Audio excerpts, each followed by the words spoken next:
HIV ads जो एक क्या है विषाणु जनित बीमारी है, यानी कि HIV एड्स जो क्या है एक प्रकार के सेक्सुअल ट्रांसमिटेड डिजीज है। आज हम लोग इनके बारे में जानेंगे, उनके क्या कारण है, उनके क्या लक्षण है, इनके जांच जो है कौन कौन सा जो हम लोग टेस्ट कराते हैं, इनके साथ साथ जो है इनके किस प्रकार से जो है हम लोग इन पर रोकथाम लगा सकते हैं। तो आइए हम लोग जानते हैं।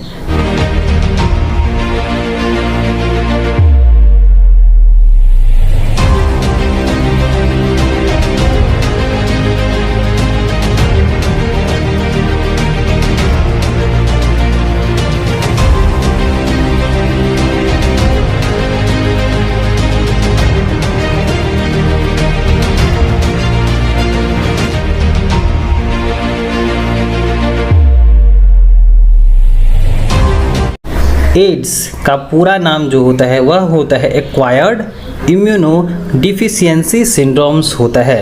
यह एक क्या है संक्रामक रोग है। जिस वायरस से यह पैदा होती हैं उसे हम लोग ह्यूमन इम्यूनो डिफिशियंसी वायरस कहते हैं, यानी ह्यूमन इम्यूनो डिफिशियंसी वायरस। अर्थात इसका जो शॉर्ट फॉर्म होता है वह होता है HIV, जो एक क्या है रेट्रोवायरस ग्रुप्स के अंतर्गत आते हैं। चूँकि एड्स की जो होती है ना रोकथाम और लोगों में जागरूकता फैलाने के लिए हर साल 1 दिसंबर को विश्व एड्स दिवस के रूप में, यानी कि वर्ल्ड एड्स डे के रूप में मनाया जाता है। एड्स शरीर की रोग प्रतिरोधक शक्ति को कम कर देता है। एड्स यानी कि जो क्या होती हैं स्त्री और पुरुषों में दोनों में होता है। हमारे शरीर में होने वाले संक्रमण से लड़ने के लिए वाइट ब्लड सेल्स होते हैं, यानी कि WBC होता है, जिससे शरीर हानिकारक जीवाणुओं के प्रभाव से सुरक्षित रहता है। चूँकि शरीर की जीवाणुओं से लड़ने की अपनी इस स्वाभाविक शक्ति को हम लोग इम्यून सिस्टम कहते हैं। एड्स के वायरस इन WBC यानी वाइट ब्लड सेल्स को भी अभिक्रियाहीन करके हमारे रोगों प्रतिरोधक शक्ति को कम कर देते हैं, जिससे वायरस से लड़ने की हमारे शरीर की शक्ति छिन्न हो जाती है या खत्म हो जाती है और रोग शरीर में अपना अधिकार जमा लेते हैं। यही कारण है कि इसे हम लोग इम्यूनो डिफिशियंसी यानी रोग प्रतिरोधक शक्ति का कम होना कहते हैं। आगे बढ़ते हैं। जब कोई व्यक्ति HIV से संक्रमित होता है, यानी HIV इन्फेक्टेड पर्सन्स हो जाते हैं, तो उसका शरीर संक्रमणों और बीमारियों से नहीं लड़ पाता है। HIV वायरस यानी कि इम्यून सिस्टम के T सेल्स को ही नष्ट कर देता है और इसके अंदर स्वयं की प्रतिकृति यानी कि वह क्या करता है रिप्लिकेशन यानी कॉपी बना लेता है। यदि समय पर HIV वायरस का उपचार ना किया जाए तो शरीर में इन्फेक्शंस बढ़ने लगते हैं और ये एड्स का कारण बन जाता है। आगे बढ़ते हैं कि T सेल्स क्या है। What are the T sales?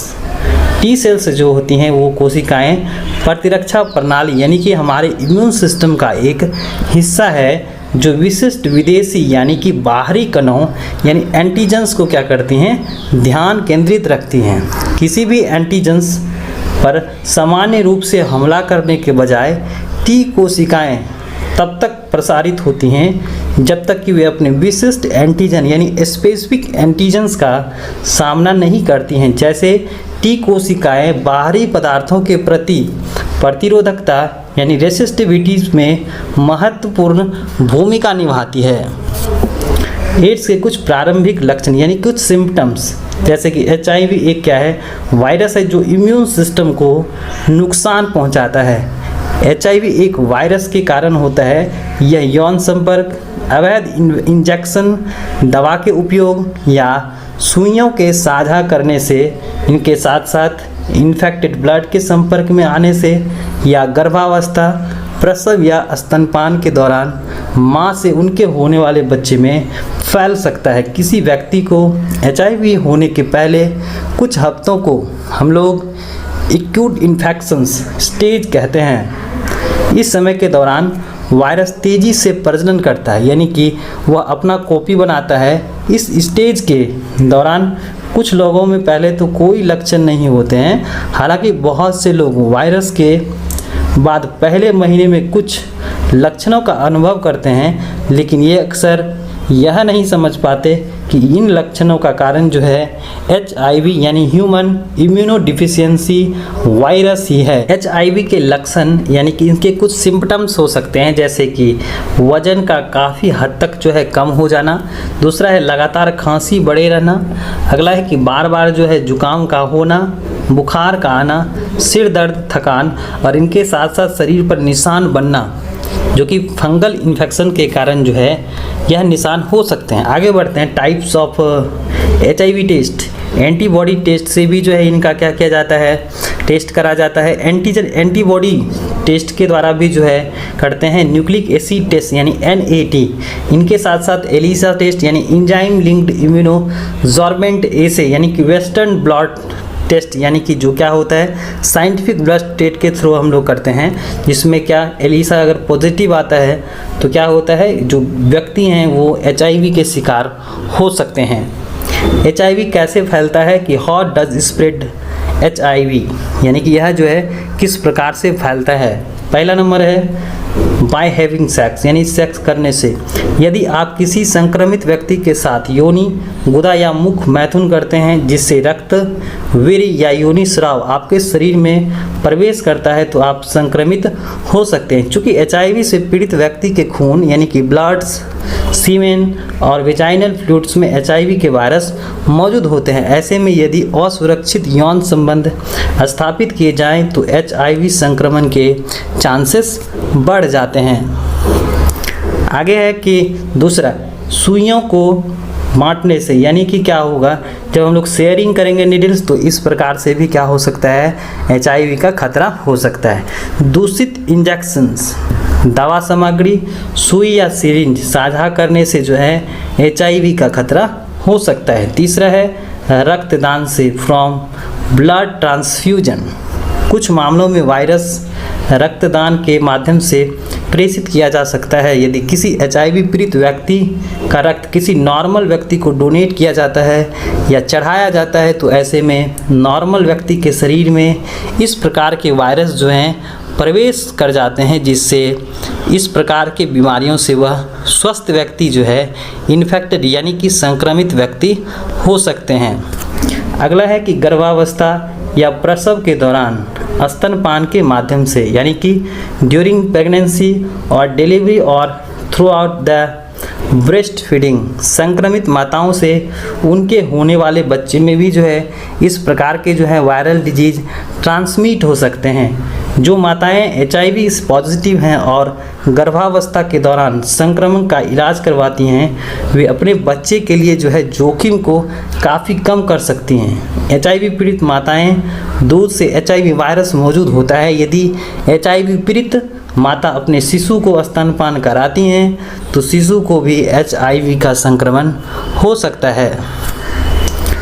आगे बढ़ते हैं कि HIV कैसे नहीं फैलता है यानी कि कौन कौन से ऐसे जो हैं एक्टिविटीज़ हैं जिनसे जो है HIV एक व्यक्ति से दूसरे व्यक्ति में नहीं फैलते हैं। How does HIV not spread. किसी व्यक्ति ऐसे व्यक्ति से गले मिलना, चूमना, नाचने और हाथ मिलाने से HIV या एड्स नहीं पकड़ सकते हैं, जिसे जो है संक्रमण है। HIV हवा, पानी या कीड़े मकोड़े के काटने इत्यादि से नहीं फैलते हैं।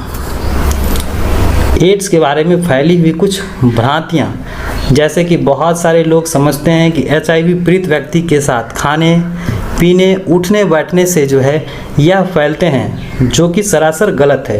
ये समाज में एड्स के बारे में फैली हुई कुछ गलत अवधारणाएं हैं। सच तो यह है कि रोज़मर्रा के सामाजिक संपर्कों से HIV संक्रमण जो है एक स्वस्थ व्यक्ति से या एक संक्रमित व्यक्ति से एक स्वस्थ व्यक्ति तक स्प्रेड यानी नहीं पहुंचते हैं, जैसे कि पीड़ित व्यक्ति के साथ खाने पीना से। दूसरा है कि बर्तनों के साझेदारी से। तीसरा हाथ मिलाने या गले मिलने से। अगला है एक ही टॉयलेट का उपयोग करने से। पांचवा है मच्छर या अन्य कीड़े मकोड़े के काटने से। छठा है पशुओं के काटने से और सातवां है खांसी या छींक से। यानी कि ये सारे एक्टिविटीज़ हैं जिससे HIV जो है एक संक्रमित व्यक्ति से एक स्वस्थ व्यक्ति तक नहीं फैलते हैं। आगे है क्या महिलाओं और पुरुषों में HIV के लक्षण अलग अलग होते हैं? तो पुरुषों की तुलना में जो है महिलाओं में HIV के लक्षण थोड़े अलग होते हैं। कई लक्षण तो इतने मामूली होते हैं या लगते हैं जिन्हें नज़रअंदाज कर दिया जाता है। महिलाओं में HIV के प्रमुख लक्षणों में पूरे शरीर में लाल चत्ते पड़ना, पीरियड्स रुक जाना, फ्लू या हल्का बुखार होना, हद से ज़्यादा थकान होना, भूख कम लगना इत्यादि शामिल हैं। आगे बढ़ते हैं। क्या एड्स होने के बाद भी स्वस्थ जीवन संभव है? तो भारतीय स्वास्थ्य एवं परिवार कल्याण मंत्रालय द्वारा साझा की गई जानकारी के अनुसार एड्स होने के बाद भी एक व्यक्ति एक समान और स्वस्थ जीवन जी सकता है। HIV होना जीवन का अंत नहीं होता यदि संक्रमित व्यक्ति सही चिकित्सीय मदद एवं स्वास्थ्य जीवन शैली का पालन कर लंबे समय तक स्वस्थ जीवन जी सकता है। आगे बढ़ते हैं। क्या कंडोम HIV एड्स के बचने के संपूर्ण सुरक्षा होती है या देती है? विश्व स्वास्थ्य संगठन के अनुसार लोगों को इसके लक्षणों की जानकारी नहीं होती है, इस वजह से यह काफ़ी तेज़ी से फैलता है। दरअसल कंडोम के बाद इसकी संभावना थोड़ी कम हो जाती है, लेकिन हाँ, यह पूरी तरह से सुरक्षित नहीं होता है। ऐसा तब होता है जब इंटरकोर्स के दौरान कंडोम खिसक जाए या फट या किसी तरह से जो है आपसी संपर्क में आ जाए। आगे, क्या एड्स की दवाओं के साथ अन्य दवाएं खाई जा सकती हैं? तो कुछ दवाएं जो है कि कम्बिनेशन से साइड इफ़ेक्ट होने का जोखिम होता है। ऐसे में यदि आप किसी अन्य बीमारियों से जूझ रहे हैं तो आपको अपने डॉक्टर से दोनों दवाओं के बीच में टाइम गैप को लेकर चर्चा करनी चाहिए। ध्यान दें कि यदि डॉक्टर्स की सलाह के बिना किसी दवाओं का सेवन करना आपकी मुश्किलें बढ़ा सकता है। आगे के वर्ल्ड एड्स डे के आयोजन का मुख्य लक्ष्य क्या है? हर साल 1 दिसंबर को विश्व एड्स दिवस के रूप में मनाया जाता है। इस दिन की शुरुआत 1 दिसंबर 1988 ईस्वी को हुई थी, जिसका मकसद HIV संक्रमण से जूझ रहे लोगों की मदद करने के लिए धन जुटाना, लोगों में एड्स को रोकने के लिए जागरूकता फैलाना और एड्स से जुड़े मिथ्यों को यानी कि गलत अवधारणाओं को दूर करना तथा इन सारी जानकारियों को जन समुदाय तक पहुंचाना था। क्या हमें HIV का जांच कराना चाहिए? तो क्या आपने कभी जो है लिंग को वाइजाइनल इंटरकोर्स या लिंग को जो है एनल इंटरकोर्स या बिना कंडोम या बिना बैरियर्स के बिना ओरल सेक्स किया है? मुख संभोग ओरल सेक्स यह एक प्रकार के क्या है जोखिम गतिविधि है, यानी कि जो है आपके वेजाइनल और एनल सेक्स में बहुत अधिक खतरा होता है। मानवाधिकार HIV परीक्षण पर UNAIDS WHO नीति कथन में कहा गया है कि उन स्थितियों का जिनमें लोग HIV परीक्षण यानी कि जांच करवाते हैं जिसमें मानव अधिकारों के प्रतिपेक्षों में सूत्रीकरण किया जाना चाहिए, जिसमें नैतिकता के सिद्धांतों का सम्मान किया गया हो। इन सिद्धांतों के अनुसार व्यक्तियों में HIV के परीक्षण निम्न प्रकार से होने चाहिए। पहला है गोपनीय, दूसरा है सलाह सहित उनके लिए जिसमें परीक्षण सकारात्मक पाया गया हो, अगला है परीक्षित व्यक्ति की संज्ञान सहमति की परीक्षण में किया जाए।